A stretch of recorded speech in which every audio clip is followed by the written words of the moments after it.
All right, Imhotep family. You're tuning into the ProBlack Perspective on KWAZ Radio, and today we're going to skip over this one. Onitaset Kumat earned $5,000 a month through Pan-African Nationalism because I've already read this one. I actually read it. I already read this one. Was it 2011? I don't think so. No, it was one of the earlier pro-black perspective episodes. If you want to find it easily, you could go to my top 10 list and you'll find it there. But yeah, this was a nice one that made its way into the Book of Power. Because as you know, when I was doing that speech, I said to myself, yeah, I'm going to write these speeches and I'm going to put them into the Book of Power, or I'm going to put them into a book I'm going to publish. And this is the book that I published, right? So we're going to skip over that. I definitely advise you go check that one out because that was really one of the best. But today what we're going to do is we're going to go into Martin Delany's advice to a formerly enslaved crowd. This is also one of the better speeches that you can listen to, okay? I'm obviously going to break it down. You can perform the speech on your own just by getting the Book of Power, changing to page 206, and reading this yourself. And I can show you how to read like at least the first paragraph, right? But yeah, this is the advice he gives, and it is something that I want to say is probably unpublished or very rarely published, but it's him talking to a crowd of our ancestors and telling them, hey, look, there's a way for us to be free. Now, you're also going to notice that his ideas would be better applied elsewhere, right? But I want to go over these ideas with you because it's realistically speaking how we could be free today. If we had listened to Martin Delany, right? Because remember, he's talking in 1865, okay? If we had listened to him in 1865, we would probably be free. But, of course, it is what it is. Revolutionary Matron's here. Greetings, Revolutionary Matron.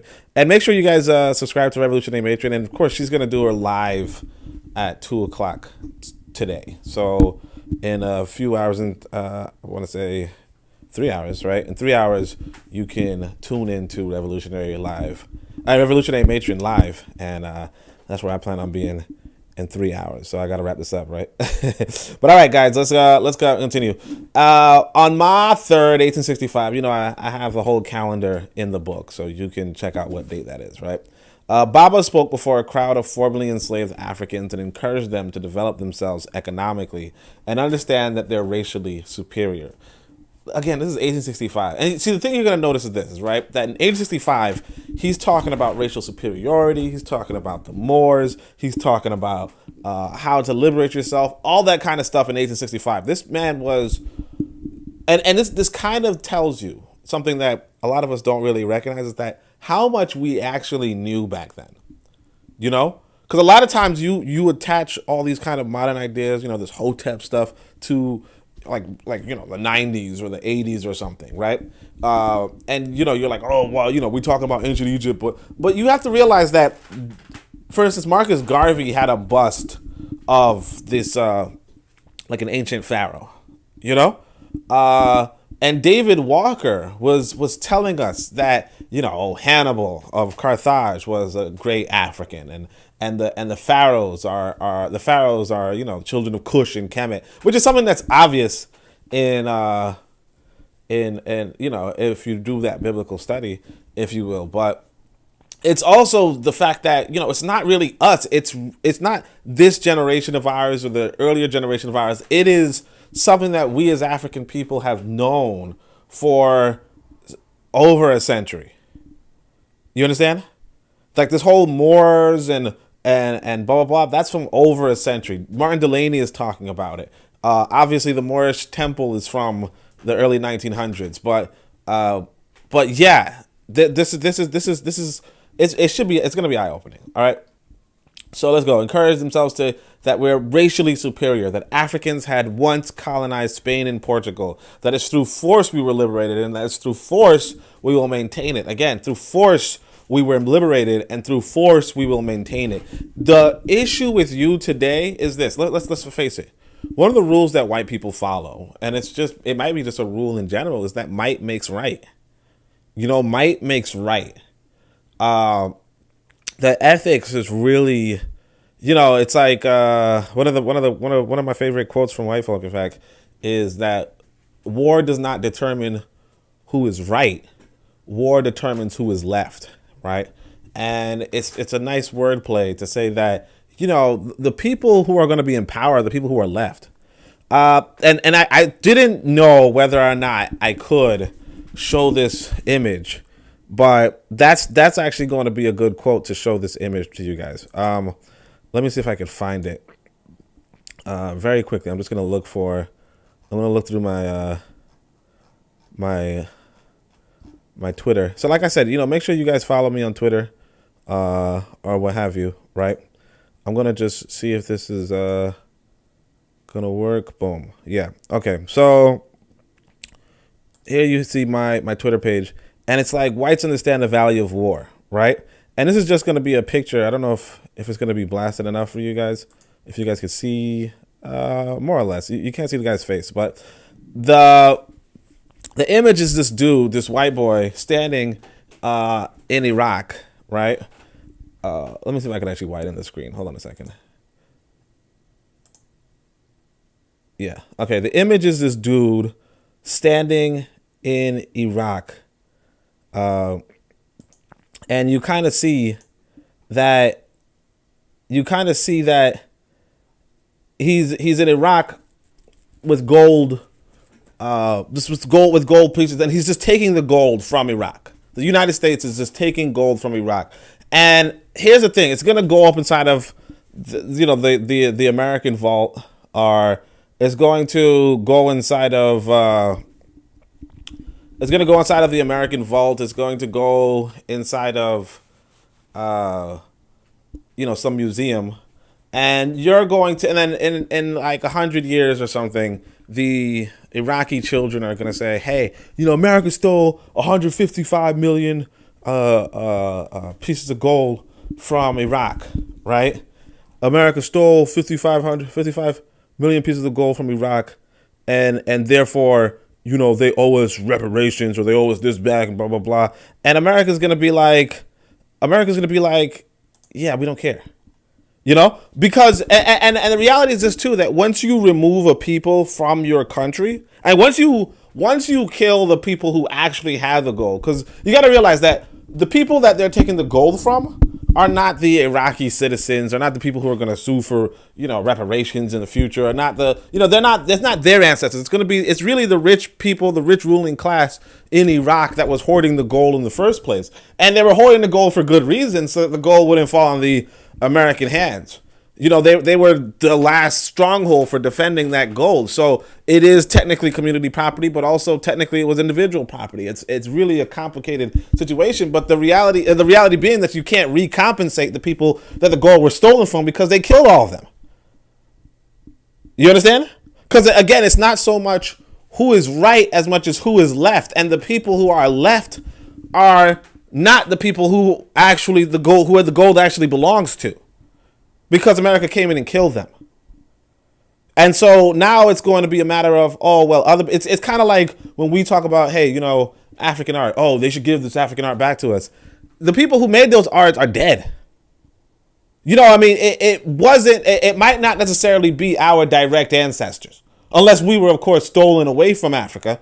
But it might not be our direct ancestors, because if you were a village, because what they did was that they would destroy a whole village, right? And then from the rubble, they would pick out the treasures. You understand? Or basically, said differently, if like for instance, let me say it this way: you come into my, like, let's say you decide to kill everybody in my house, right? You kill me, you kill whatever, right? Then all them books in my house, right? You could take those books, right? Now here's what it's gonna sound like. Now later on, somebody in the distant future is gonna be like, hey, I'm black, right? And you went into that black man's house, right? Now, you went to that black man's house. Now they black in, like, let's say Michigan, right? A whole nother state. But they say, hey, I'm black, and you went in that black man's house and you took out books. Therefore, you got to return those books to me. Now I don't know this person in Michigan. I know PC here. What'd you say, bro? Still in here wilding, huh? You said what? I said you still on here wilding. All the time, man. You know I'm wilding. Peace, ladies and gentlemen, PC, right? Anyway, but well, that's saying though. But like, I don't know the brother in Michigan, right? But they're gonna take he gonna say, hey man, you owe me. You stole those national treasures. You stole treasures from our race. And so now you got to return it to me. You got to return it to his rightful owners. And it's like, but this white boy is saying to himself, like, no, it's not your rightful owner. I killed the guy in his house. So I took the book. So now I'm the rightful owner. You understand? And again, like I said, might makes right. Now, maybe possibly you could say, oh, well, he didn't kill everybody in the house, or he didn't kill my family. Even with my family, like even with my brothers and sisters, like they don't really get that shit, But let's say you say, okay, let's say he doesn't kill my descendants or whatever, right? Then yeah, maybe you could say that they can sue for the thing, right? Or that they're the rightful owners. But again, the white boy don't care. When he's walking away with this gold that he took from Iraq, he don't care that the prince, the prince who's the king who was hoarding this gold, that he has a son that was a prince. Most of the times they kill the princes. You understand? What this white boy is saying is that you better be glad that you walked away with your life and I just walked away with the gold. You understand? But I mean, obviously sometimes they don't they walk away with both. You understand? They walk away with they walk away with your life and the gold. And again, like I said, war that doesn't determine who's right as much as who's left. And if nobody's left to defend something, then it becomes the other person's. And we'll talk more about that, a little further. And what was it? Yeah, so PC's here. PC saying I'm wilding. I don't know why he's thinking I'm wilding. But all right. Dude, what do you mean, bro? You can't, bro. That's wild, bro. Look, Revolution. What you say? Oh, Revolutionary Matron says, "Yo, they're my kids. We in Michigan right here." Oh, see, the Revolutionary Matron trying to get my books. You know what I'm saying?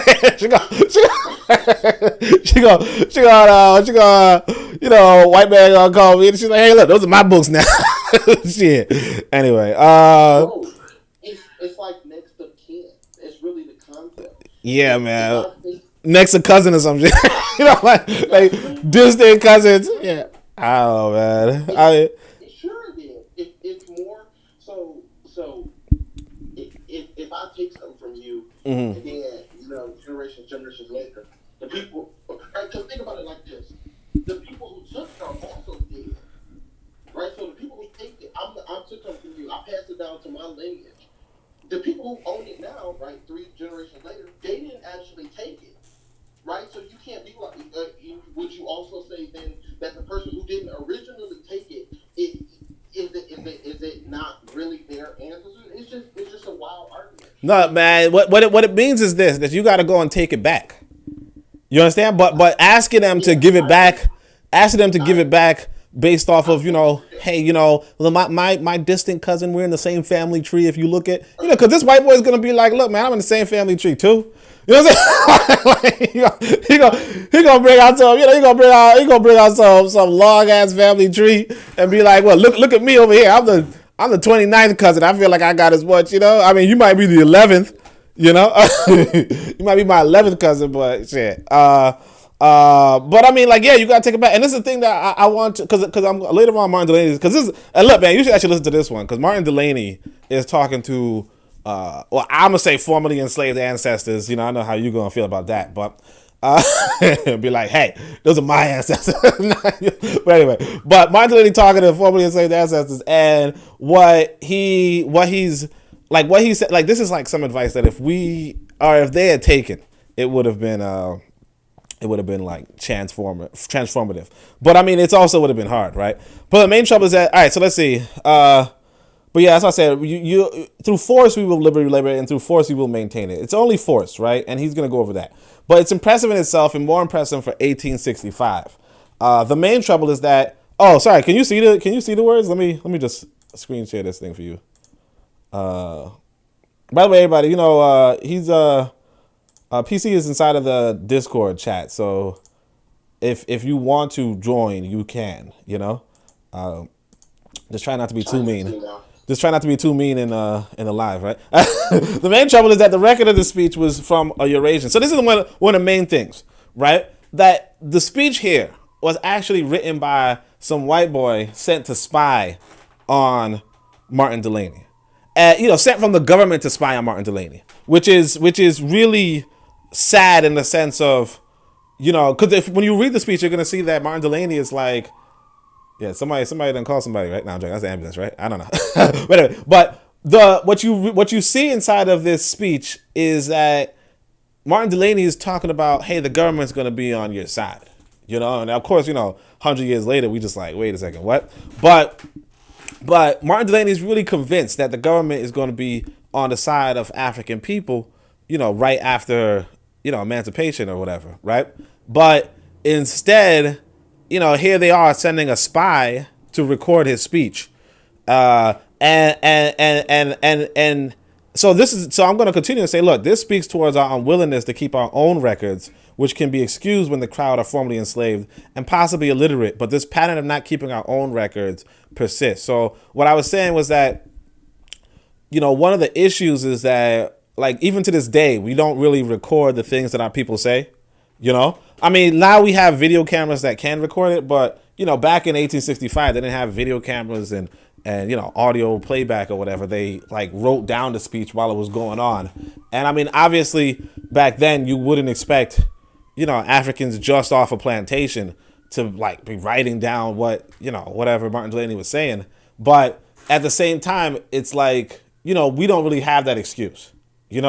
We should be writing and recording what our people are saying that we really value and passing it on to posterity. But instead we kind of just hear something and pass it along. Now, again, like I said, we do record technically, but it is what it is, right? Possibly illiterate, blah, blah, blah. So much of this book you are reading was transcribed, sometimes through rare recordings, when knowledge should be recorded frequently and quickly transcribed. So this is in no way a complete speech, and recorded responses to it among African listeners were, we will get rid of the Yankee employer. So this is what, after he said this speech, the white boy walked around the crowd, like, trying to discern how people were responding. And, the formerly enslaved Africans were saying, we will get rid of the Yankee employer, right? Or that is the only man who ever told us the truth. And they also said, and now those white men have to work for themselves or starve or leave the country. We will not work for them anymore. You understand?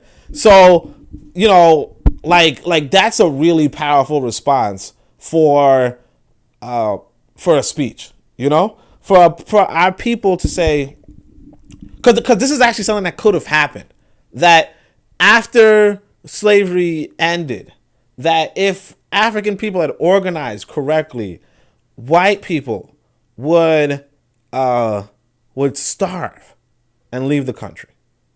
You understand? But you also have to realize that, insofar as the government is going down there recording what Martin Delany is saying and reporting back, they also, they hear that kind of response because this is what this white boy, said. He said, look, this is what they're saying against this, right? They make their own preparations against that. You understand? And it kind of tells you why you can't trust white folk and you cannot trust the government, right? Because if they had not known that this would have been an option, it could have probably happened a lot easier.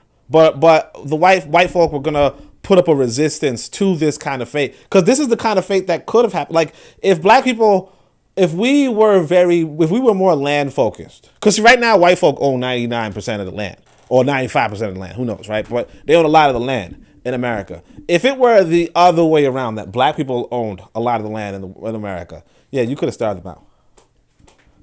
You understand? But everybody knows that what white folk eventually implemented was the sharecropping that Martin Delany was trying to discourage us from going into, you know. But you know that's why I keep emphasizing that, you know, being a part of the government is, or not just me. In fact, Martin Delany himself, in another speech, he emphasizes that being a part of the government is one of the most important things for a people to be a free people, you know? And that's really what I wanted to get true to us, right? So let's see. So these are excellent responses to gain from speaking. Notice he has a program too. A few details to point out. The white male fashion of those days was a women's fashion later. That is, white women started dressing like white men, dresses, earrings, long hair, in order to attract white men who are inherently dissexual, right? I don't know why. I probably shouldn't have put that one. But anyway, let's go. The Moors were not exclusively an African group, and many of those Africans were in fact enslaved. So you want to research the Harrington to see about that. The seed reference is very true. He's going to talk about the seeds that we put in our hair. I mean, the seeds that we bring around to America, right? But he said the seed reference is very true. Many Africans back then would sow rice into their hair when they knew that they had a long journey ahead, right? And so I want to say that this is one of the things I want to say about the might makes right, and you know, who owns land and whatnot. It's this reality that our ancestors used to put seeds in our hair, right, or rice in our hair and all that kind of stuff. But if we knew we had a long journey, because what that meant is that when you found fertile soil, you would set up shop, you know. And so a lot of our ancestors set up shop on foreign soil, or on fertile foreign soil, right? But this could put us at odds with populations that were already there a lot of times. You understand? And so what that tells you is that, you know, like the brother was saying about, oh, whose land is this, right? You would have to take the land if you were interested in eating, you know, if you were interested in surviving, if you were interested in eating the foods that you were used to, and you weren't sure whether there was food available to where you're going, right? Then you would have to survive somehow.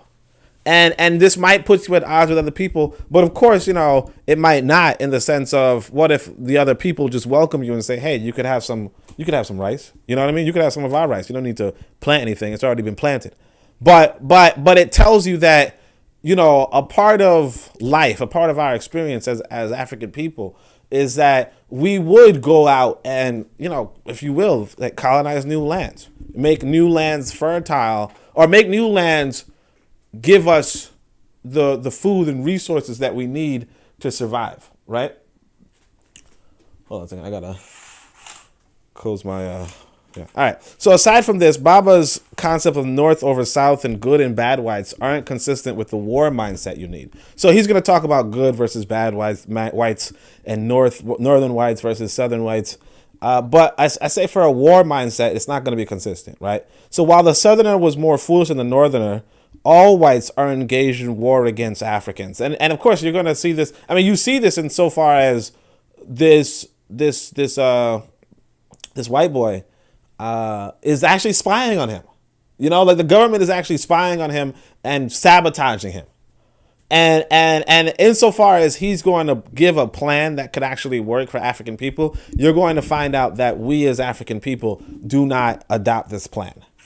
And it's probably because the government sabotaged us. But unbeknownst to Martin Delany, who's kind of like praising this government and praising these white folk, right? So you say you should be impressed that Baba properly outlines. So you should be impressed that Baba properly outlines the plan for wealth generation.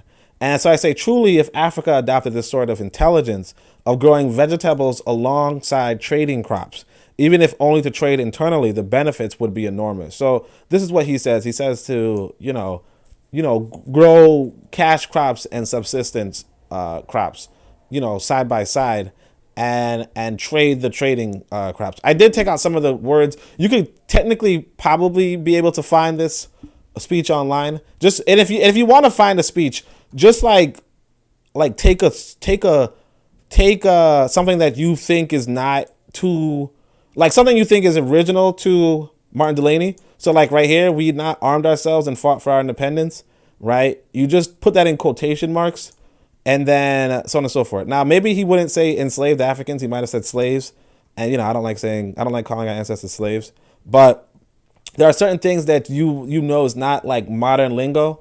And you just take that as a quote, put down Martin Delany's words in it, and you might be able to find the speech. Just find something, and then you can find the speech, but then you can see like what he's, like sometimes I might take out some words because it's like you don't need them.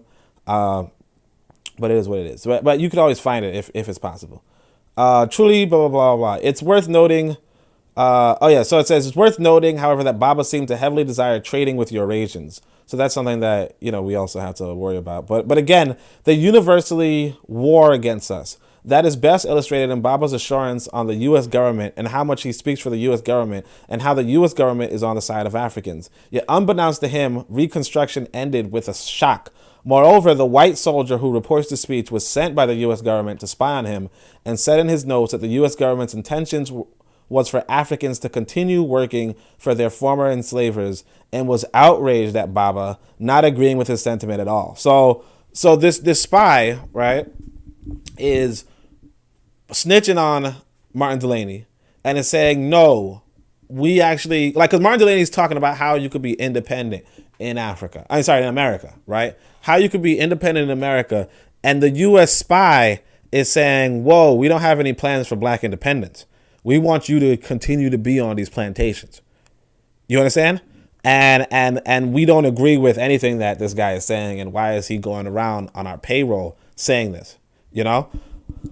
So I think that's actually a pretty interesting. I think that's a pretty interesting fact. So later on, moreover, Revolutionary Agent says we play in the worst and longest game of telephone ever by not documenting our own narratives. Exactly. We don't document our own narratives, and that's the trouble. So again, see, the spy is documenting it and reporting it back to the U.S. government, whereas like we have to document our own things and report the intelligence back to our own government, right? Our own, national government, our own independent government. But anyway, he says, I think the last and most important detail was that 200,000 armed Africans was supposed to be the deterrent from enslavement. So you're going to see him say, we had 200,000 armed Africans, and that's going to help us from being re-enslaved. But do we have 200,000 armed Africans? And by armed, I mean in organization today. And the answer is no. So if that was going to be our protection, right? And that's gone, like common sense, right? So, but I want to say this speaks to the power of standing armies. Standing armies are one of the most important, aspects of any, like one of the most important, I want to say institutions. Yeah. One of the most important institutions of any nation is its standing army. It's the standing army it's a standing army that beat the ancient Africans of the past. And it's a standing army that they do not want you to have, but that was gone, and Africans in America, like those globally, became the only people who expect to be protected by the goodwill of their enemies. That's us, the only people who expect to be protected by the goodwill of our enemies, because we lost, like when you don't have a standing army protects you. Like that's your protection. That's your shield. When you do not have a standing army, you are expected to be protected by the goodwill of your enemies. For those of you who follow me on Twitter, you know that I recently binged a bunch of comic book movies.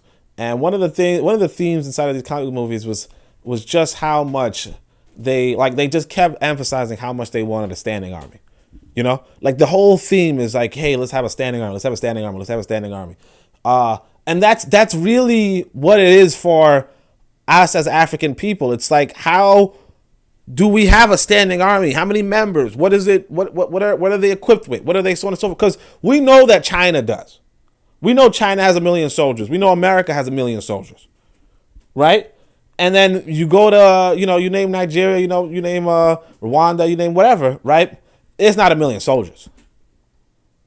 Baba was amazingly bold, but in the game of war and nations, you'll need to step up if you want to live to your potential. So I'm just going to read this first paragraph, show you how to read, how to read a speech or whatever without, any interruption. But then later I'm going to actually go over some of this. So he says, It's Martin Delany, 1865. Let's see if I could do it. It was only a war policy of the U.S. government to declare the enslaved of the South free, knowing that the whole power of the South laid in the possession of the enslaved Africans. But I want you to understand that we would not have become free had we not armed ourselves and fought out our independence. Again, we would not have become free had we not armed ourselves and fought out our independence. That's why if I had been enslaved, I would have been most troublesome and not to be conquered by any threat or punishment. I would have not worked, and no one would have dared to come near me. I would have struggled for life and death and would have thrown fire and sword between them. I know you have been good, only too good. I was told by a friend of mine that when owned by a man and put to work on the field, he laid quietly down and had just looked out for the overseer to come along. Then he pretended to work very hard. But he confessed to me that he had never done a fair day's work for his enslaver. And so he was right. So I would have done the same, and all of you ought to have done the same. Right? Okay. So I'm gonna stop trying to read it. But here's what you see inside of I know I didn't do a good job. But here's what I want you to see from that. You know, this is 1865, and he's saying that he at least knew one brother, right?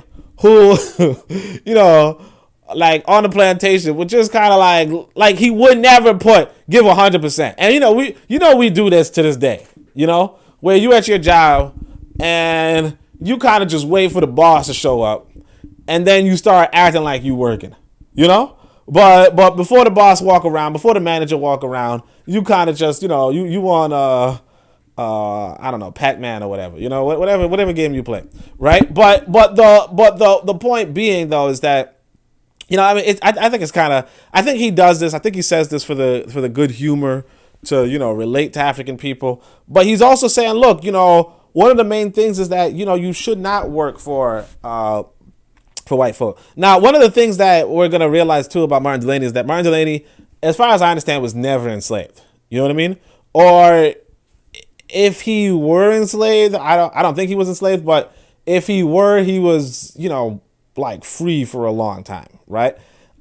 He's going to say that he was born in Africa, but I don't think he was. I'm pretty sure they know he was born in America, but he's going to tell people that he was born in Africa. I don't know why, but yeah, he was definitely like a free African, and he also was, for those of you who don't know, he was like an officer or a captain, like he was a leader in the Union, So during the Civil War, he was one of the leading forces against the South, right? So, but here's an important thing too. He says it was only a war policy of the U.S. government to declare the enslaved of the South free, knowing that the South laid in possession of the enslaved Africans.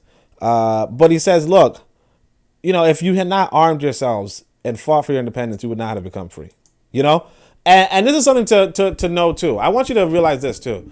So this is a little bit secret. So I shouldn't even talk about it. But one time I was in this organization. We went on a secret field trip. And we went on a field trip, I think, to like a museum. And or maybe they brought back the video of the secret museum. I don't know. But they showed this brother, like a historian, who was talking about how, he was saying, look, the Union versus the South, the Union could have actually won without having involving black folk, but somehow, this is, could be a conspiracy theory, who knows, but eventually, but let's just say black folk got involved and won, and by winning, they got their own freedom. You understand? Like if the Union had won without black folk having been involved, right? Black folk would have probably stayed enslaved.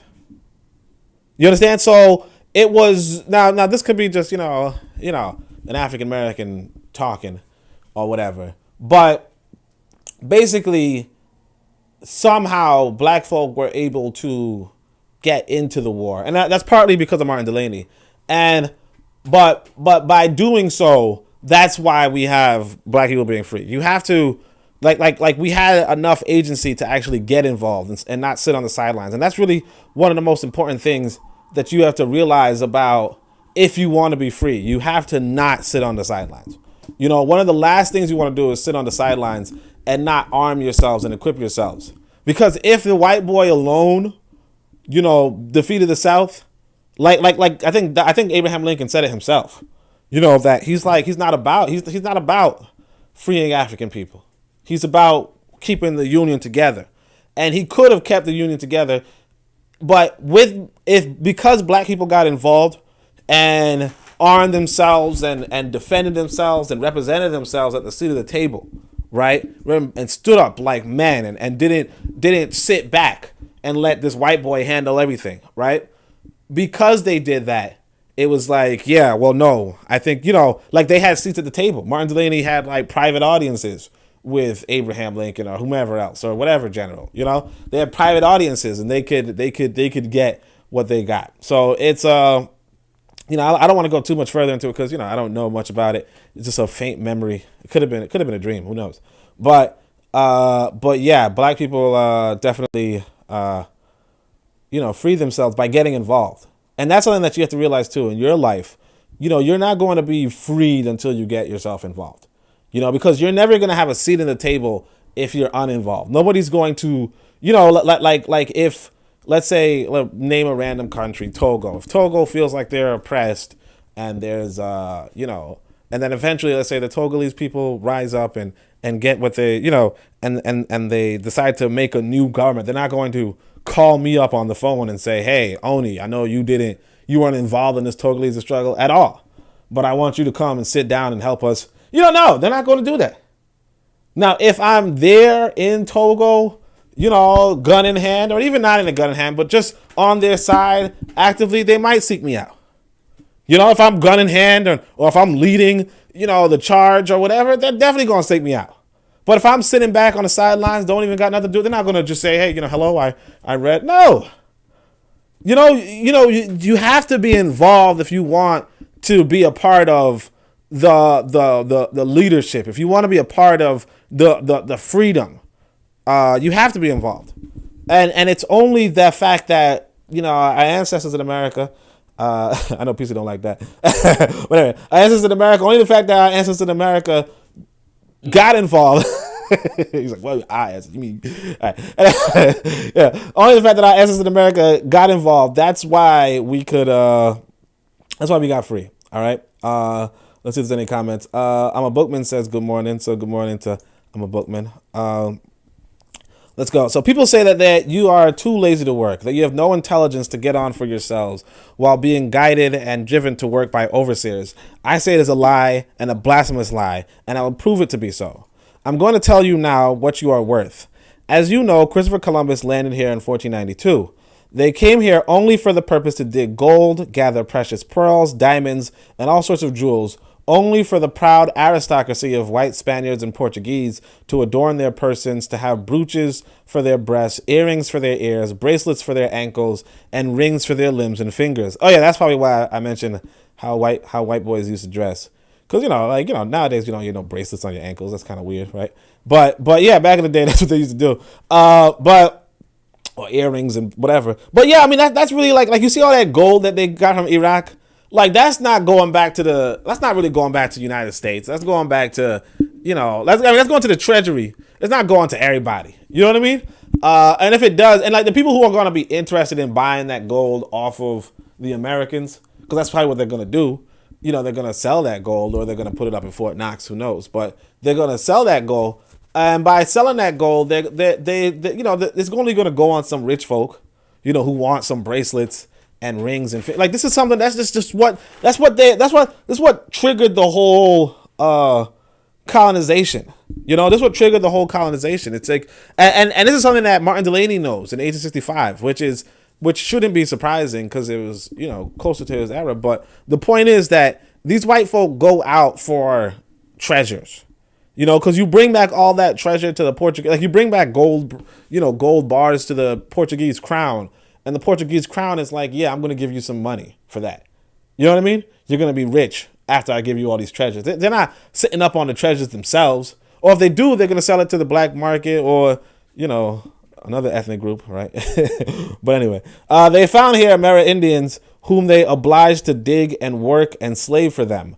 So yeah, they came here and they was like, they saw the American Indians, who y'all call the Indians or whatever, but they're not Indians, but or you call Native Americans, but nobody's native, right? But the point is that they obliged them to dig and work for them, and so you see, he wouldn't say American Indians, he'd probably say Native Americans or something. But they found out that they died way too fast and cannot stand to work. In course of time, they had taken some Africans along with them and put them to work. They could stand it, and yet the whites say that they are superior to our race, though they could not stand it. Now again, like I said, I don't really like this brag, but you get it. But I mean, I think the reason why he would say this is because he's talking to a group of enslaved Africans, and of course he also believes it. But he's talking to a group of enslaved Africans, so you gussy up, you make people feel a little better. That's what happens, right? She says, at the present day, in some of the eastern parts of Spain, the Spaniards there, having been once conquered by the black race, have black eyes, black hair, black complexion. They have African blood in them. Now, of course, again, I don't know if he would say African as much as Negro. I'm not too sure. But again, you could look it up. So if you were like to search for this, you might not find anything. That's what I'm trying to say. Right? That's the reason why I'm bringing it up. But if you said they have Negro blood in them, you might find something. So I would just try to go to a sentence, if you're trying to find it yourself, like a sentence that you feel like he would have said, right? So anyway, so the work was so profitable, which those poor blacks did, that in the year 1502, Charles V gave permission to import into America yearly 4,000 blacks. The profit of these sales was so immense that afterward, even the Virgin Queen of England and James II took part in the capturing and were accumulating great wealth for the treasury of their government. And so you always have been the means of riches, right? So there you have it, right? He says, I tell you, I've been all over Africa as if I were born there. Oh, he says, as if I was born there. Okay, so my bad.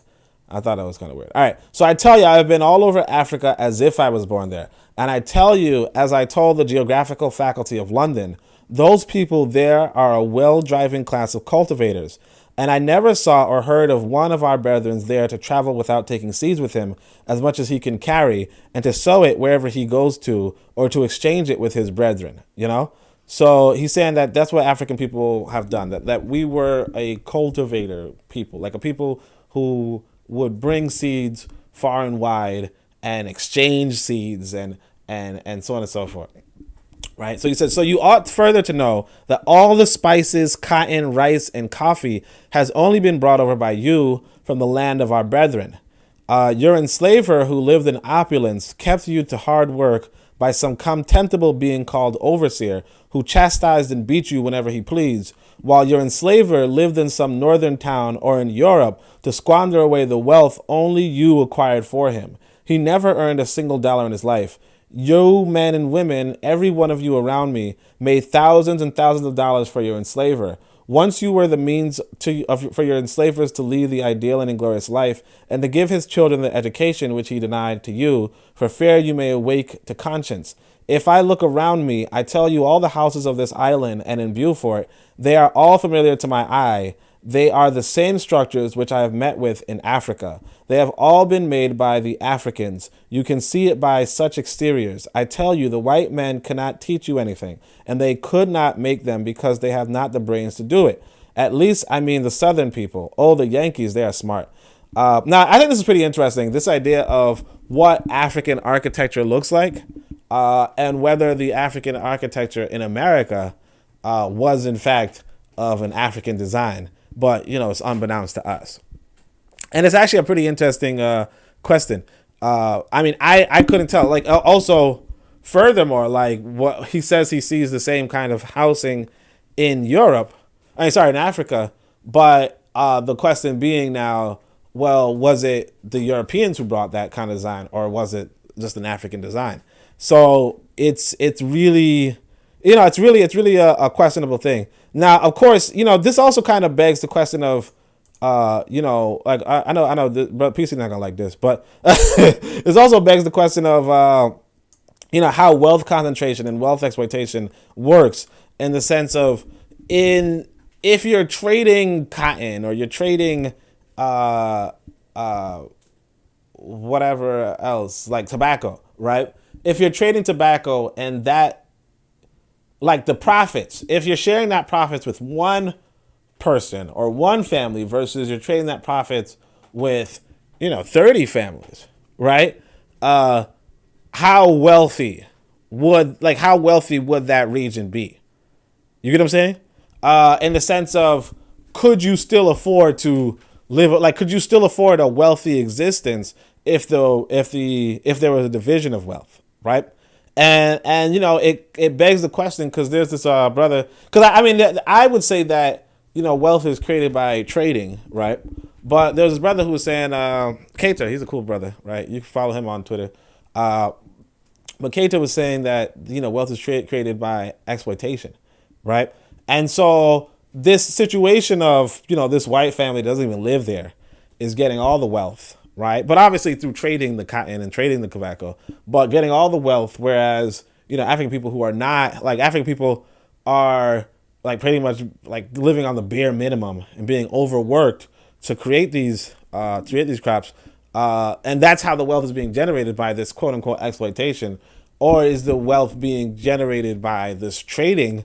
And essentially now this individual, like one individual or one family, is taking all of that wealth instead of sharing it, which is something that, it's pretty tragic. Obviously it's drastic, but it does beg the question of, is it the exploitation that creates the wealth, which is something that most people would assume. All right. But yeah, I just thought that was something interesting to like talk about a little bit. All right. So he says, yeah, the whites Yankees, they are smart, and that's something that, that's debatable, right? So he says, now tell me, from all you have heard from me, are you not worth anything? Are you those men whom they think Amon only created as a curse and to be enslaved? So he's talking about the curse of Ham, I think, right? Whom they do not consider their equals. As I said before, the Yankees are smart. There are good ones and bad ones. The good ones, if they are good, they are very good. If they are bad, they are very bad. But the worst and most contemptible, and even worse than even your enslavers are those Yankees who hire themselves out as overseers. Believe not in those school teachers, emissaries, spiritualists, the religious, the priestess, pastors, and agents, because they never tell you the truth. And I particularly warned you against those cotton agents whom come honey-mouthed onto you, their only intent being to make profit by your inexperience. So he's saying, look, that there are people, the school teachers, emissaries, the spiritualist agents, they'll never tell you the truth. And the thing is this, that we are still getting caught up by the school teachers, the emissaries, the spiritualists, and the agents, and the cotton agents, and the, everybody who's just trying to exploit us and lie to us, But he says, if there's a man who comes to you who will meddle with your affairs, send him to one of your more enlightened brothers, whom shall ask him who he is, what business he seeks with you, katha wakatha, right? Obviously, he didn't say katha wakatha, right? Believe none but those agents who are sent out by the U.S. And see, this is where she's like, I agree with all that. I agree with all. He's like, no, don't trust these white boys, right? Don't trust these white boys. If you do get into it with a white boy, send them to somebody more enlightened, send them to somebody who could discern more of what they're saying. But then he goes on and says, the only white people you should trust are the white people from the U.S. government. And of course, he has a spy from the U.S. government right here reporting back. Now, whether he said that because he knows that there's a U.S. government official right next to him, right? Whether he's saying that because he himself is representing the U.S. government according to his own belief is whatever it is. But the reality is that the U.S. government is like we know in retrospect that the U.S. government is trying to sabotage Africans even back then. And they're saying, no, you're going to go into that cash crop thing that we see that African people have gone into, which is the cash crop system that just guaranteed poverty, right? So he says, believe none but those agents who are sent out by the U.S. government to enlighten and guide you. I'm an officer in the service of the U.S. government and ordered to aid a general here who has been only lately appointed assistant commander from South Carolina. So he's helping about a general. He was an officer in the U.S., but that's actually a pretty high thing. Like I think he was like the first officer, first African officer of the U.S. government.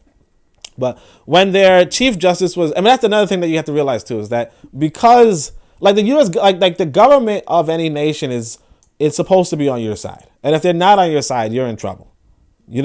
Like you do, like if you read or when you read a message to the people like Marcus Garvey is saying, hey, try to get the government on your side and do not get the government against your side. You know what I mean? Because the government can just imprison and enslave you, like whenever it wants. Because one of the things that I want us to understand as a people is that the highest authority on the planet, right? Like no metaphysics, right? Like in reality, the highest authority on the planet is going to be a nation, right? The highest form of government is a nation. You know, there's no form of government, or there's no, sorry, the highest form of organization is a government. There's no organization over a government. You know, the government's the highest organization, right? Some people might say, well, the corporation is, no, not really, right? The corporations work in tandem with the government. You know, and we kind of see this with the COVID thing where the government just says, hey, close your business. Or your business, you better have mask on when you go to this business, or we're going to shut you down. We're going to take away your license, all that kind of stuff. Now, obviously, if you're like a super multinational corporation, you might have a little bit more sway, but you might not. And I mean, and here's another thing too, is that the government is obviously corruptible. The government is obviously, you could pervert the government. The government's an entity of human beings, and you could always manipulate human beings on an individual basis. So that's one thing.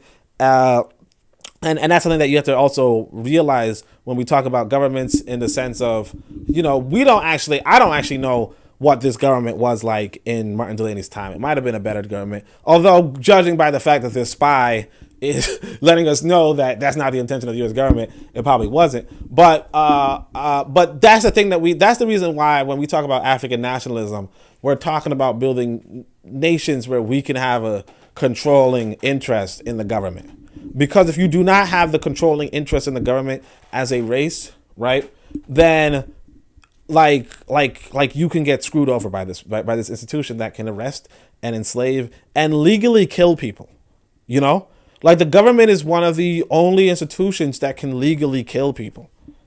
Like the doctor can kill you, but the government could call it in.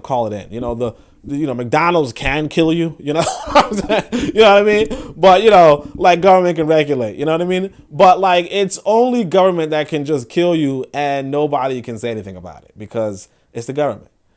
So that's really one of the most important, like Martin Delany, like most of our ancestors, abroad, it would have been so much better for them to have been in a government that actually embraced them, So when their Chief Justice was down here to speak to you, some of those malicious and abominable New York papers, he sound like a abominable New York papers. Anyway, derived from it that he only seeks to be elected by you as president. I have no such ambition. If I let them have for a president a white one or a black one, I don't care who it be. It may be who has a mind to. I shall not be intimidated whether by threats or imprisonment, and no power will keep me from telling you the truth. So I expressed myself even at Charleston, the hotbed of those scoundrels, your old enslavers, without fear or reluctance, So I think he was in Charleston at this point. So I will come to the main purpose for which I come to see you. So here's what it is. This is, as before, the whole South depended upon you. Now the whole country will depend upon you. I give you an advice how to get along. Get up a community and get all the lands you can if you cannot get any singly. That's it. Like, this is really, and here's the thing too, is that I want you to understand that this is something that you could do today in America, right? I mean, like, if you could do this anywhere. This is like one of the main things that anywhere you want to be. Although obviously all the land, like most of the land in America is already owned by these white folk, but you could always probably still get it. But the point is that you probably can't get a whole nation in America, right? But you can definitely get a good family. You could definitely get a good neighborhood, and you could definitely get a good community. And what Martin Delany is saying, hey, look, get up a community and get all the lands you can. This is something that anybody, like you could tell this to anybody of any time. This is advice that you need. Now, here's what he's going to say. He says, grow as much vegetables, katha, as you want for your families. Okay? On the other part of the land, you cultivate rice and cotton. So first you grow as much as you can for yourself. And then on the other part of the land, you cultivate rice and cotton. Right? And I want to just emphasize this. I really want to emphasize this because here in Africa today, they do not do enough of the subsistence.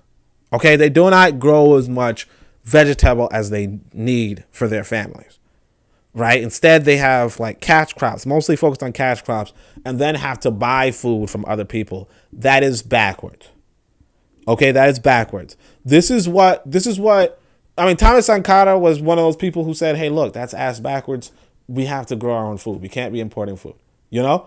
Now, obviously, Martin Delany is talking about rice as an export.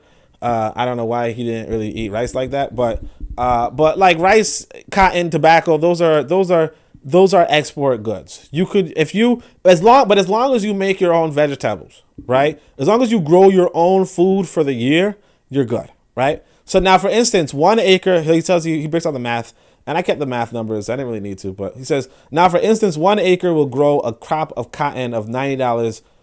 Now, a land with 10 acres will bring $900 every year, which is probably a lot of money back then.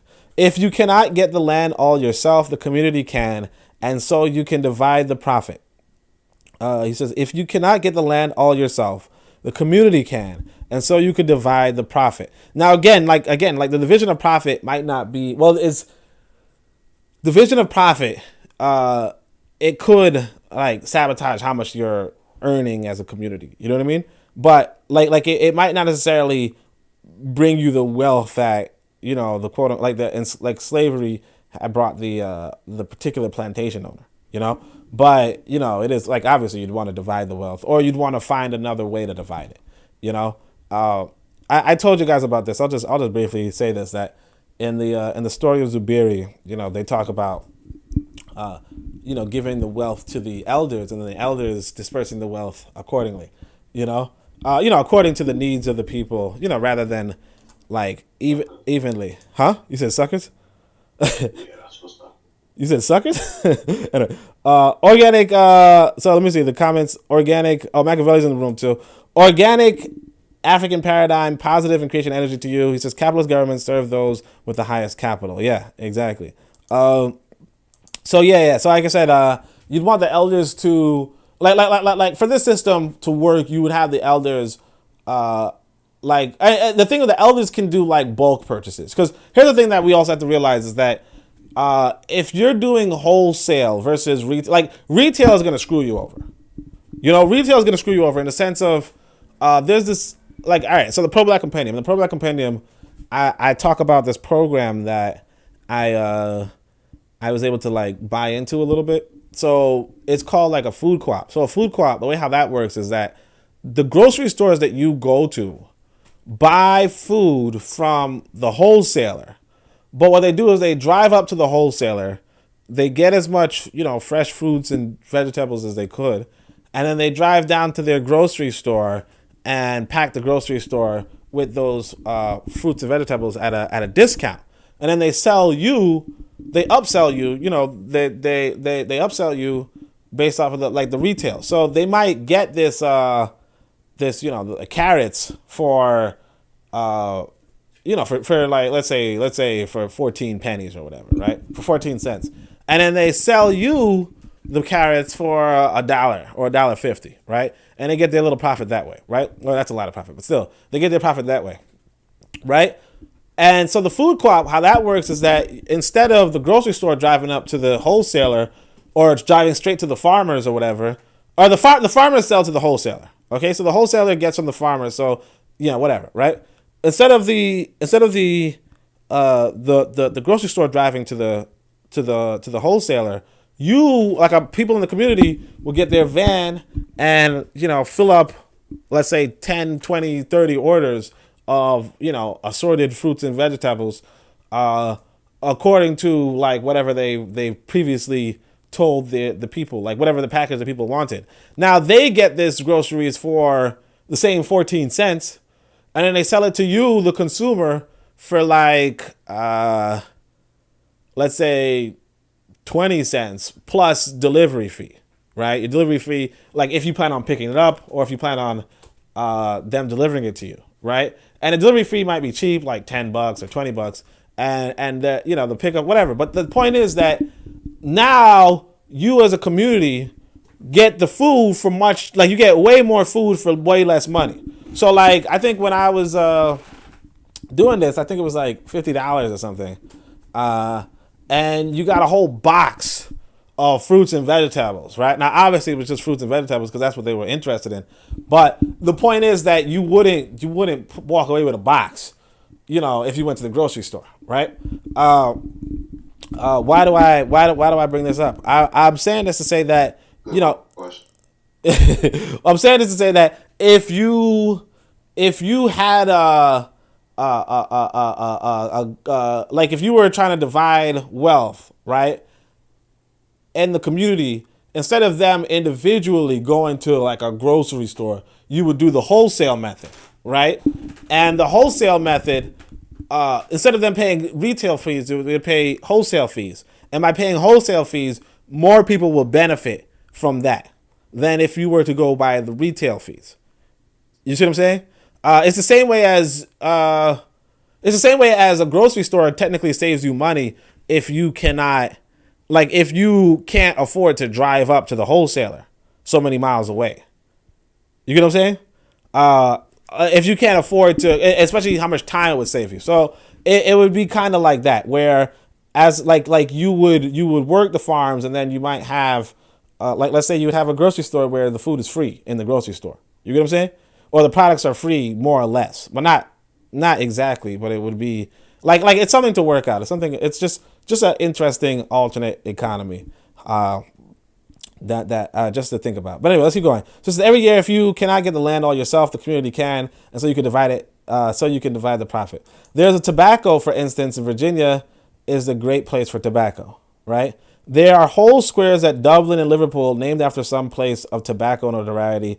So I kind of took out whatever the place was called, but there's like places in Dublin and Liverpool that are named after areas in Virginia, you know? So he's like, he uses that to say, so you can see of what enormous value your labor was. You said what? That's the other way around. Places in Virginia are named after places in Europe. There are whole squares at Dublin and Liverpool. No, yeah. So he's saying that. Yeah, exactly. He's saying it goes both ways. He's saying that at least during his time that there was a neighborhood in Dublin that was named after like a plantation in Virginia. You know, because it created the wealth there. You know, so he says so you could see what enormous value your labor was to the benefits of your enslavers, right? Like basically, like if it was like a big producing tobacco plantation, they would create their own community somewhere in Europe, like their own like wealth in Europe. Yeah, like Newport. Yeah, I guess. Yeah, but I mean, I don't know if Newport was like a. I don't know if Newport was a plantation. You know what I'm saying? Like I don't know. like I feel like that's just a cigarette. You know what I'm saying? All right. So now you understand that I want you to be the producers of this country. It is the wish of the government. So this is where he just says the wish of the government. The government's like, nah, that's not the case. But he says, it is the wish of the government for you to be so. We will send friends to you who will further instruct you on how to come to the ends of our wishes. You see that by adhering to our views, you will become a wealthy and powerful population. So again, he's saying that this is what the government wants. The government's like, nah, we don't want that, you know? But, you know, it's like which is kind of it's kind of embarrassing, but you know, it would be like it's a little bit comical as a juxtaposition, you know, where he's like, the government wants you to be a powerful and wealthy people, and they're like, nah, we don't, you know what I mean? But anyway, so now I look around me and notice a man barefooted, covered with rags and dirt. Now I ask, what is the man doing? For whom he is working? I hear that he works for a farmer for 30 cents a day. I tell you that must not be. That would be cursed enslavement over again. I will not have it. The government will not have it, and the government shall hear about it. I will tell the government. I tell you, your enslavement is over and shall never return again. So of course, you know, he's not, you know what I'm saying? All right. But anyway, we have now so this is the most important thing right here. So he says, this is why I think that everybody should listen to this one, right? He says, we have now 200,000 of our men well drilled in arms and used to warfare. And I tell you, it is with you and them that your enslavement shall never come back again. If you are determined, it will not return again. Like the most important. You said what? Just cat. That's cap. Yeah, that's what I'm saying. Like the thing is that we don't have the 200,000. We don't have the 200,000 men well drilled in arms and used to warfare. And that's the that's the biggest issue. I think there was like this big lawsuit. I can't remember the name because it might be the Scottsboro Boys. I'm not sure. But there's this big lawsuit in American history where these black men who are like former soldiers, whatever, were like disarmed and arrested for being armed and all that kind of stuff. But like the point being is that, you know, you like this was our protection here. You know, this was our protection and we don't have it. And so like everything after that becomes, yeah, well, you know, like he says it, he spells it out. It's the 200,000 men drilled in. Like I want you. Okay, so on the Discord, I want to say this. There was this video of what's going on in South Africa. So in South Africa, there was like some looting and all that kind of stuff, right? Vandalism, all that kind of stuff. And I've seen that. That was crazy. yeah, so the aftermath was that these white folk and these Indians decided to walk around and try to find back all the loot, find all the looters and get back what they needed, right? So you see this video of these Indian men.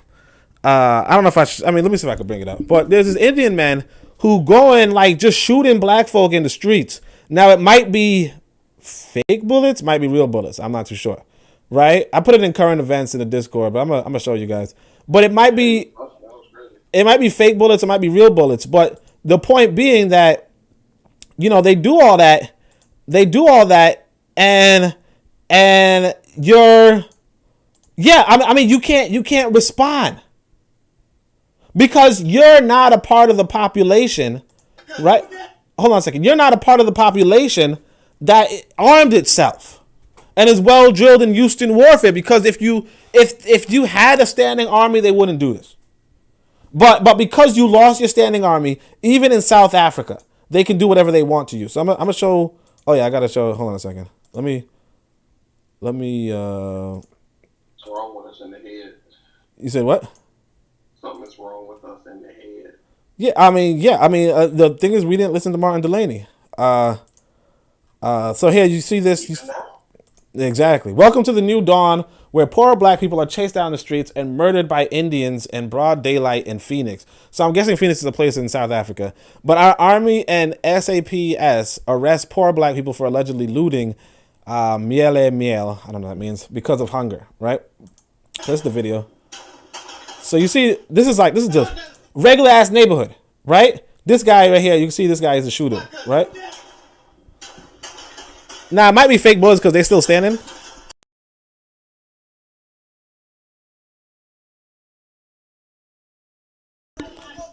Expand the video. Yeah, thanks.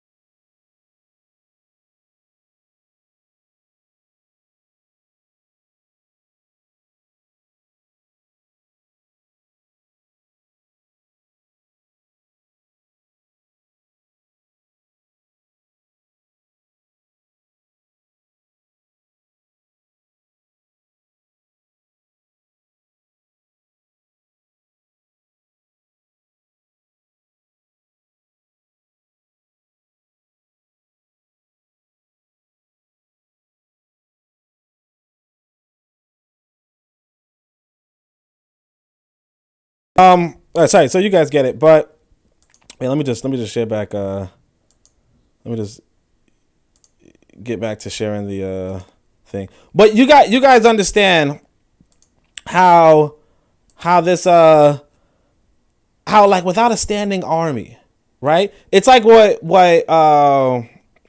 Huey P. Newton said, right? Which was that any unarmed people are either slaves or subject to slavery. You know what I mean? Like any unarmed people are either slaves or subject to slavery. And this is what happens. You know, you're living your best life unarmed, right? You're living your best life unarmed. You decide to go. I mean, of course, you might have done something that was, considered criminal by the people in power. But even notwithstanding, the fact is that any group of individuals who are armed, can drive up and shoot you in the streets. No repercussions. You understand? Because because the people who are supposed to create the repercussions are supposed to look like you. The people, but if the people that look like you don't have anything, it's like you're gonna be knocking on the window. Hey guys, you know you're doing wrong, and they're gonna shoot you too.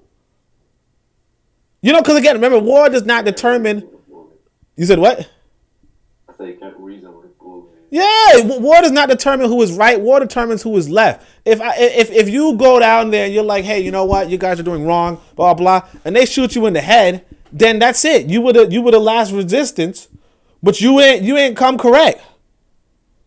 You know what I mean? It's like when you walk through the wrong neighborhood in Brooklyn, right?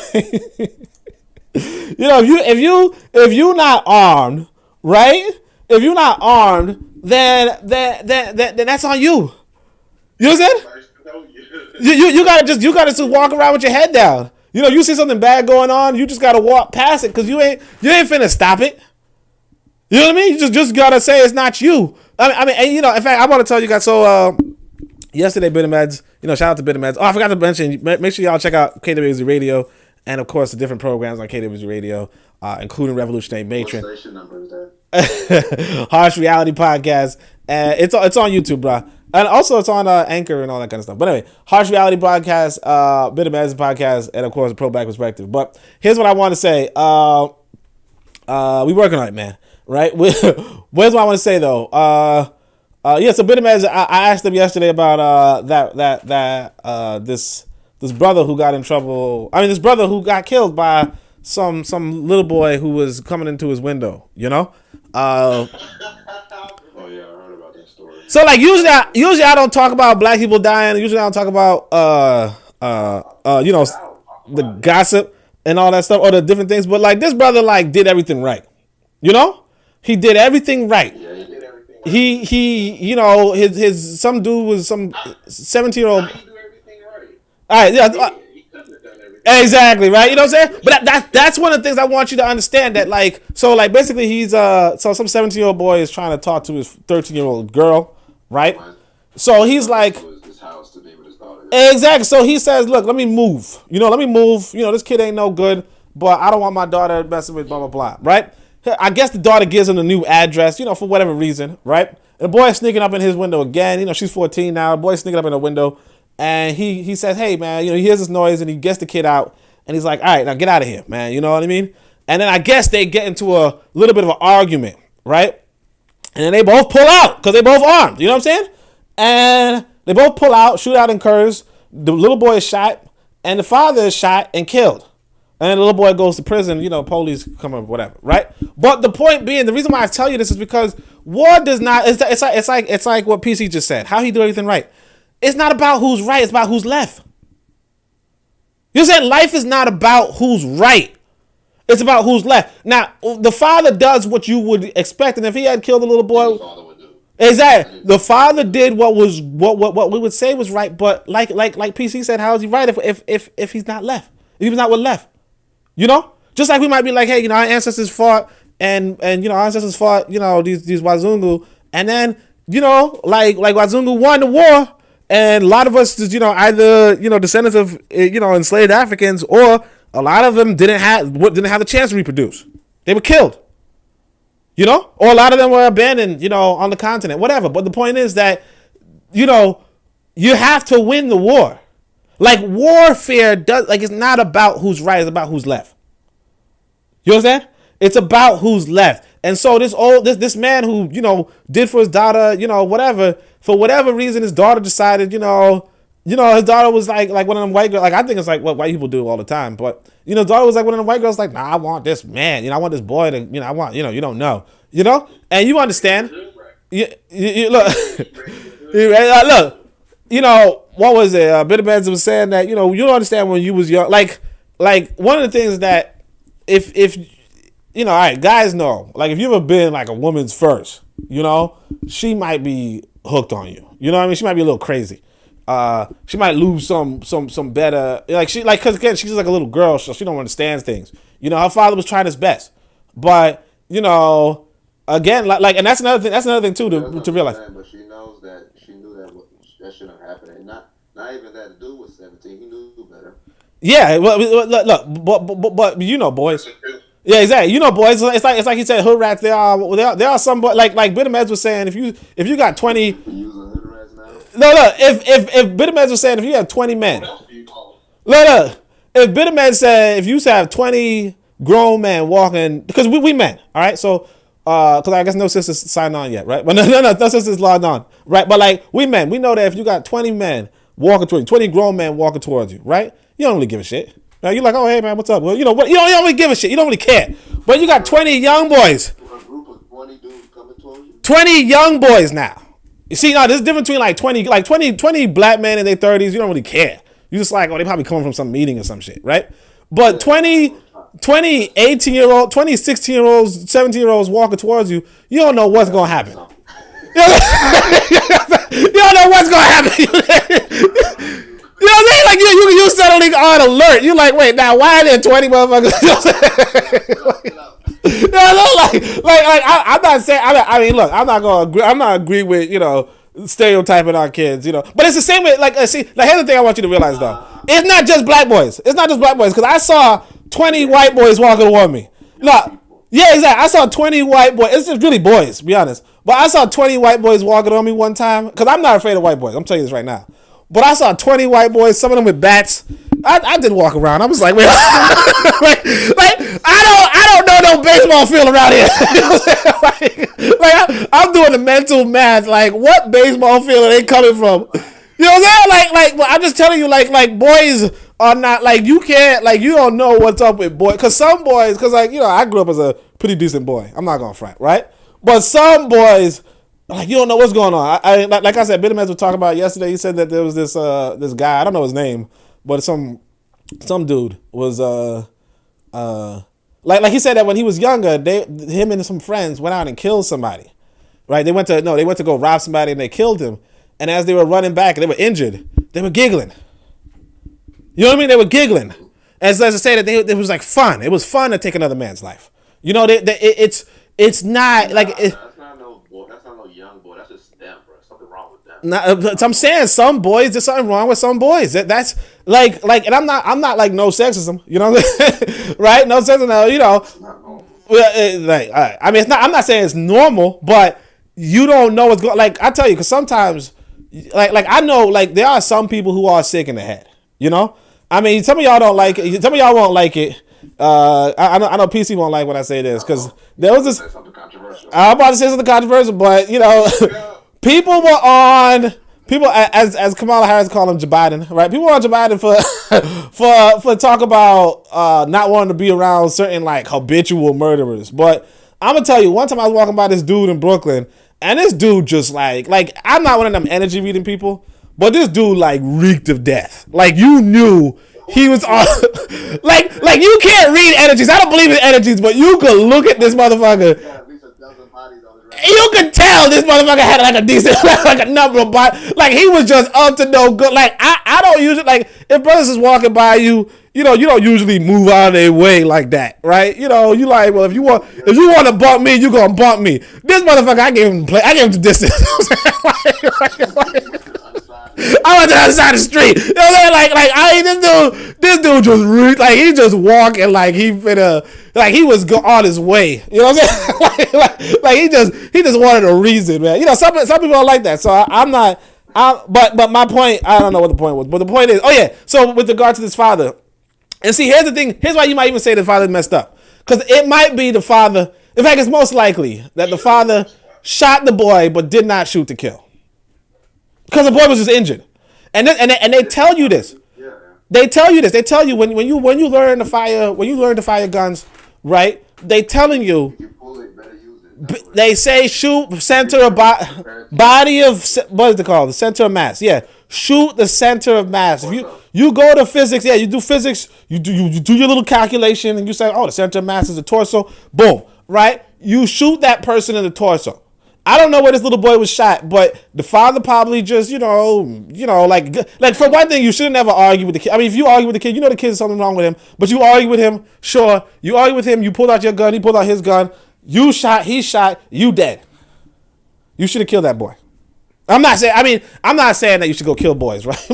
but like, What I would say, but you dead now.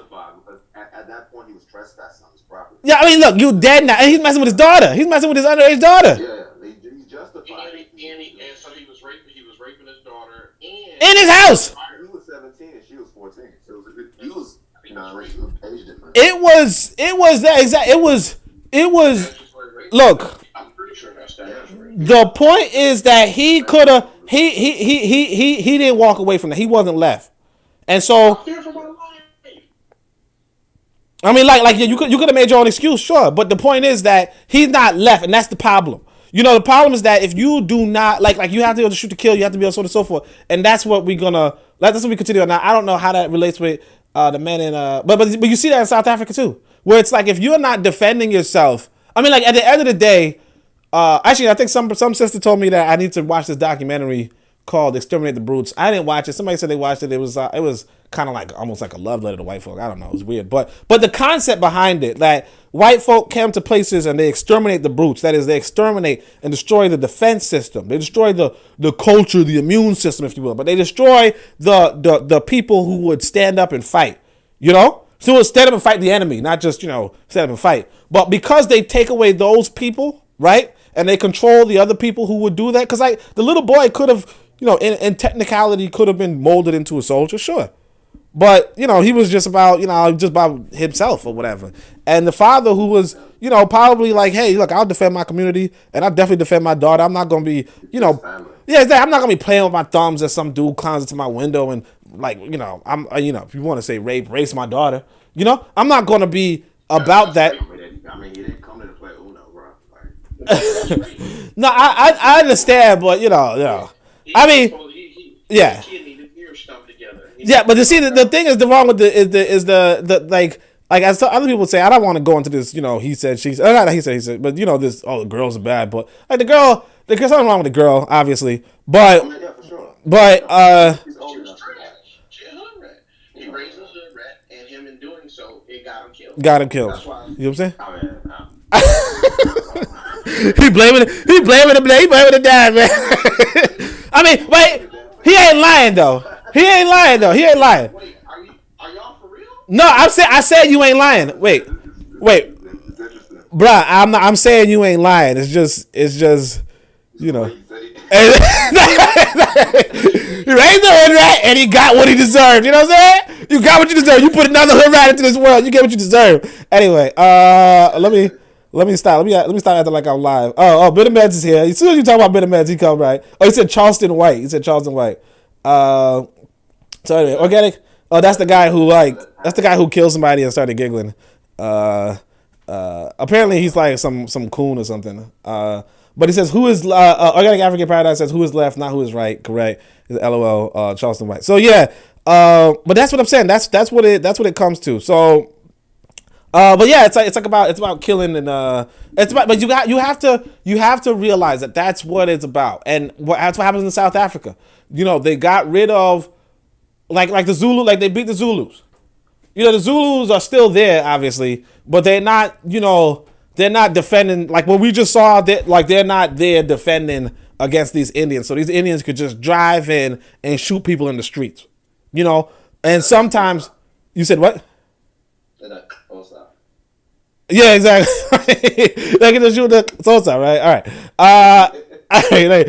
Hey, so let's see. We have now 20,000. Blah blah. I'll tell you, you're determined if you never return again. So that's it. If you do not have this body, if you do not have these 200,000, you probably gonna get killed again, right? So he says, now go to work, and in a short time I will see you again, and other friends will come to show you how to begin. Have your fields in good order and well tilled and planted, and when I pass the fields and see a land well planted and well cared for, then I may be sure from the looks of it that it belongs to a free African. And when I see a field thinly planted and little cared for, that I may think it belongs to some man who works it with enslaved Africans. So he says, the government decided that you shall keep 1/3 of the produce of the crops from your employer. So if he makes $3, you will have to get $1 out of it, your labor. The other day, some plantation owners in Virginia and Maryland offered $5 a month for your labor, but it was indignantly rejected by the commissioner for the government. So, that's the thing about, like, just to conclude, Martin Delany was talking about, the government is on your side, the government's on your side, the government's on your side. And I mean, he was probably, told to say that. And, from his perspective, that was the case. He was working for a general. He had just fought a war against the South. He thought that because Africans were the main producers of wealth, or at least of crops in Southern America, or the southern part of the United States, because he thought, hey, we could continue to be, and in so being, we could eventually own the South, right? But the North was not interested in that. Sorry, not the North. The government was not interested in that. And they did not want a strong, powerful South. And so for what it's worth, the U.S. government is and continues to be the main force to stop and impede black people in America. And unfortunately, I'm going to say that as far as my studies are concerned, I can't see how we would reverse that, especially not now. Back then with the 200,000 soldiers, possibly, right? But just like you have, random Indians just driving around in South Africa, the only thing stopping random white folk from driving around in black neighborhoods is this government, in a sense. I mean, sure, in black neighborhoods they might be armed, so it might not be so easy per se, but it's actually the case that black people understand that, as armed as they might be, that they're not nearly as armed as the government. You know what I mean? And that's something that I like. There's this sister. I don't know if I should say sister or not, but there's this woman who was like the leader in the Black Panther Party. What was her name? She eventually became one of the leaders. People think that she might have been an agent, but who knows, right? But she definitely Davis was an agent. Who? She surely was. Who was? Davis. No, not Davis. Not Davis. It's another one. She Catherine Cleaver, is that her name? I think it might be Catherine Cleaver. But no, was she a leader in the? No, who became the leader? Like, who became the chairman or the chairwoman? There was like someone became the chairman after Huey P. Newton, and they think she might have been a agent, but she was being interviewed about how accurate different parts of the Black Panther Party and different movies are representing Black Panthers, and she was like, white folk weren't afraid of our guns, and she's like, white people knew that we were not as armed as they were, but she then later says, I don't know if this is true, but she then later says that they were more afraid of her breakfast program or something, which is like, what? But the point is that, okay, yeah, I know, right? like okay. Wait, hold on a second. Let me see if I can find it. I'm just searching. You can always search your history and find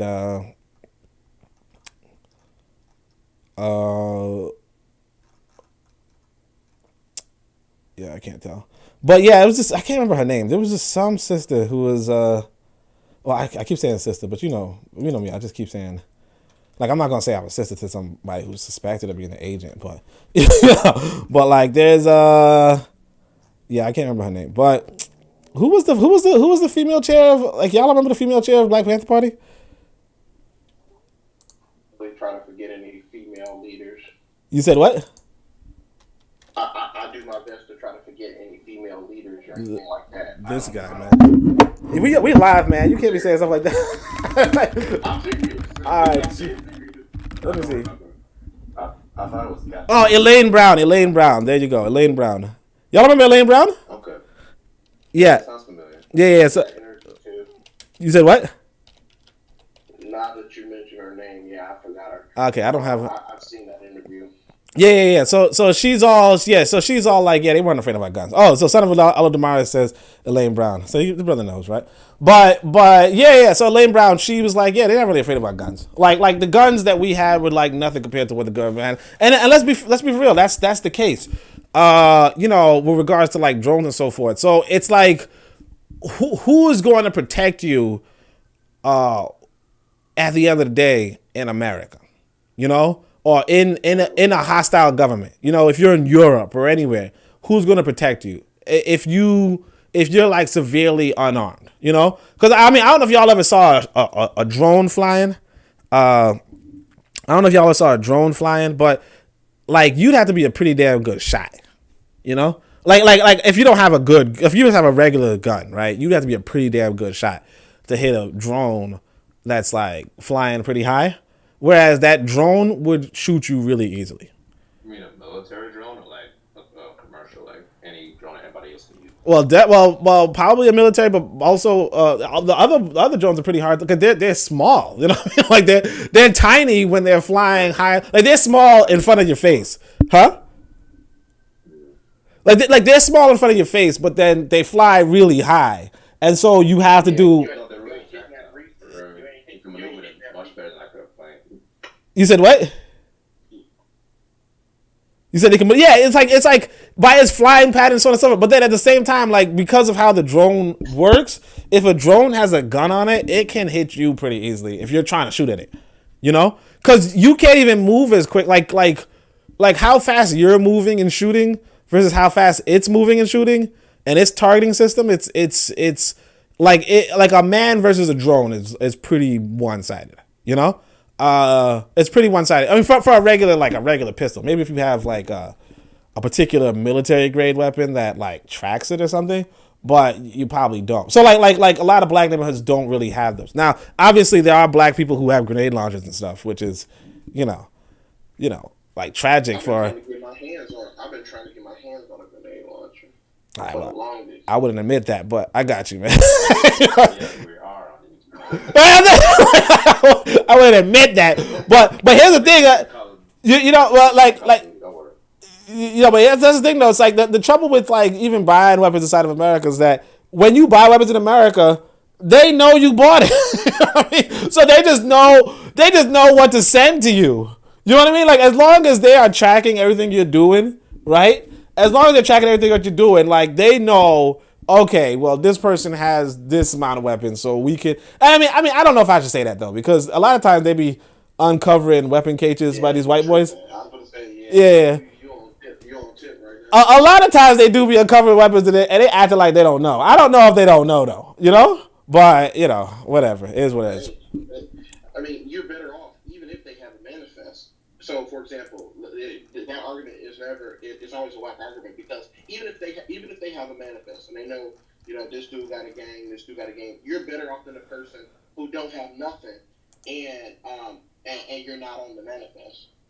You are better off being on the manifest if it exists. I mean, yeah. I mean, that's what I'm saying. Yeah, you better off to a degree, but I would say that's what I'm saying. Like to a large extent, you know. I mean, yeah. I mean, obviously, you're better off having. Like, it's like I think there's like a famous quote. Like, whatever you want to buy something. Yeah, exactly. Better to have and not need than to need and not have. Yeah. So. Yeah. Yeah, exactly. It's better to have and not need than to need and not have. Cause like that guy getting shot by these and of course, like again, like you see that situation that dude was in with regard to them people getting the jump on him. Even if he had a gun, it's like with the father and the little boy. You know, you pull out, the little boy pulls out. You know, you're about even now.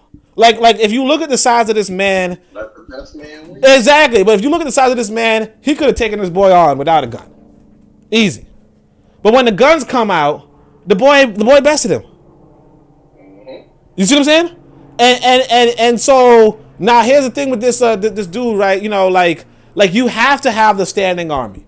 Like the standing army is very important because without the standing army, even that like in that South African video, right? Even if that individual had like one gun, he's outnumbered by 20. You understand?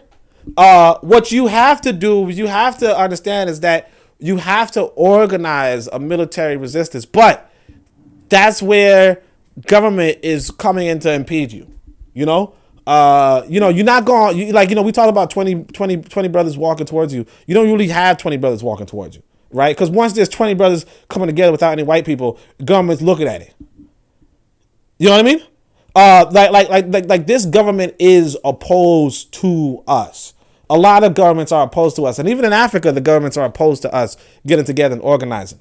You know, like you go to Nigeria and you Igbo, right? You know, like shout out to the Igbo brothers and sisters, right? But you Igbo, are you 20 Igbo people getting together in Nigeria? They looking at you.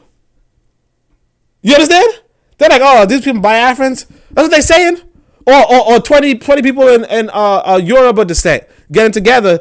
You know, because the thing people not getting up is that the Nigerian government seems to be like pro Fulani, right? And so they're also going to try to oppress and suppress people who are not Fulani getting together. Whereas the Fulani can get together and be like bandits, like literally going around kidnapping kids. Stealing cows. And killing, and you know, walking their cows through anybody's area. And the government's like, oh yeah, that's cool. They Fulani. What else are you gonna do with your cows? You know what I mean? But that's something that you have to realize that, and that's why I say when Pan-African nationalism is coming about, that you have to go somewhere. I want people to understand it. You have to go somewhere where the government doesn't mind you organizing. Right? Now that means that if you Fulani, that okay, Nigeria is good ground for you, in a sense. Now, obviously, I don't encourage you to be that particular Fulani type where, you know, the bandits and all that kind of stuff. But at least you could, you understand?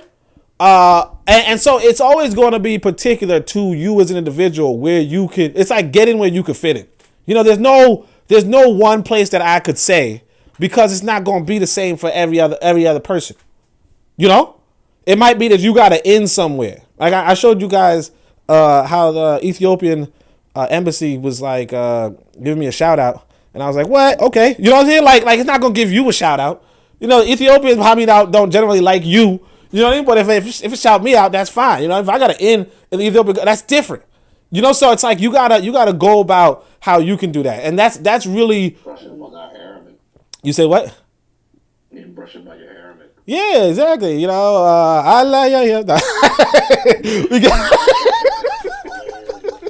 We get a rap money right now. Okay, all right. Let me start. All right. But yeah. So, although they said that wasn't even Arabic, that was something else. But anyway, So anyway, that's what I want y'all to know. But that's the advice to the formerly enslaved Africans. I hope that was a good one. I thought that was really powerful. You know, just 200,000 soldiers. You know, that you can create the wealth, that you have to set up a system where you're a part of this wealth, like where you have cash crops as well as you're feeding yourself, you know, subsistence farming, and particularly how he's talking about how the government's on your side, but it's not really on your side. But you can go somewhere where the government's on your side. And if you can be a part of the government, then you can also like enable like the transformations and the changes that can bring about a free African people. Because we have to become parts of these governments, because governments are the highest organizations and they can sabotage every organization beneath them, or they can help any organization beneath them. You know, governments can help corporations. And we've seen that. You know, like during coronavirus, we had the Air Force, like not Air Force, but the airlines or whatever, right? They would have went under, you know, but the government bailed them out. Yeah, without any stimulus. Yeah. Exactly. Like that's what governments do. They can impede, and they could help assist different organizations in their boundaries, you know, including corporations, you know, and in fact, I want you to say this, that somebody was documenting the Cuba-U.S. relationships and the embargo and why the embargo happened, and apparently Castro came into power and said, I want this oil refinery to refine the oils from the Soviet Union, right? And in the oil refinery, it was like an American company said no. And so Castro took the oil refinery. He said, okay, we're going to nationalize you, and you're now going to be a part of our government, you know? But that's what governments do. Like they can sabotage or assist corporations. And that's why you want to be a part of a friendly government or be in the friendly government. Because once you do that, you can sabotage and assist the different corporations that could bring not just corporations, but organizations that can bring Africa forward. You know, that could have that, you know, the vegetables growing more so than the tobacco. And that could trade the tobacco or whatever with wherever they need to trade it with. You know, trade the gold or the coltan with whomever they need to trade it with at the best price, the best profit, and really bring us forward. So I think that's something that I want everybody to listen to. And otherwise, you know, I appreciate everybody for joining. I'll go down the list of everybody. Like I said, Revolutionary Matron was here. Revolutionary Matron is going to have a program at 2 p.m., so make sure you guys check that one out. Bookman was here. She has a program regularly. Organic African Paradigm. He has some pretty good podcasts as well. Bitter Medicine Podcast. Of course, Son of Odumare. You can check him out on Twitter. And Afro Jam, who told me Kathleen Cleaver, but I think it was Elaine Brown. Kathleen Cleaver was interesting too. But otherwise, oh yeah, and of course you got the two people in the chat. And everybody knows you guys could join the chat whenever you want. But it's Machiavelli, 7 Day. He's a cool guy. And PC. Yeah, buy my merch. Yeah, buy his merch. Make sure you got his merch, you know. A bag of Nunya. A bag of nothing, right? Bag of nothing, you know. And of course PC, you know, PC's good people. But until next time, thank you everybody for joining. And of course, Shem Yam Hotep. All right, okay.